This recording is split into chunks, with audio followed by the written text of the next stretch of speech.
லைஃப்ல நிறைய பேர் பண்ற தப்பு என்ன தெரியுங்களா? மற்றவங்கள மாத்திடலாம், மற்றவங்கள திருத்திடலாம் அப்படின்னு நினைக்கிறது தான். முயற்சியே பண்ணாதீங்க. கண்டிப்பா யாராலையும் மாற்றவும் முடியாது, திருத்தவும் முடியாது. அவங்க திருந்த போறதும் கிடையாது. இல்லைங்க, நான் இதெல்லாம் பேசினா அவங்க இதெல்லாம் எடுத்து சொன்னலாம், கண்டிப்பா அவங்க மாறதுக்கு வாய்ப்பு இருக்கு. ஒரு சில விஷயங்கள்லாம் நான் எடுத்து புரிய வச்சேன்னா அவங்க மாறிடுவாங்க அப்படின்னு சொல்லிட்டு நீங்க சொல்லலாம். பட் அவங்க நீங்கெல்லாம் எடுத்து சொன்னீங்க அப்படின்னா மாறுவாங்க. அதாவது மாறுற மாதிரி நடிப்பாங்க. பட் பர்மனண்டாலாம் அவங்களாம் மாறவும் மாட்டாங்க, மாற்றவும் முடியாது.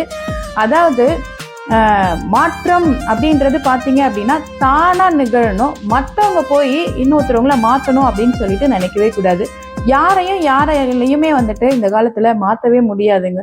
கேரக்டர் அப்படின்றது இன்பில்டு, மாறவே மாறாது. கூடவே பிறந்தது. கண்டிப்பா என்னைக்குமே யாராலையுமே மாற்றவே முடியாது. அதை மைண்டில் வச்சுக்கோங்க.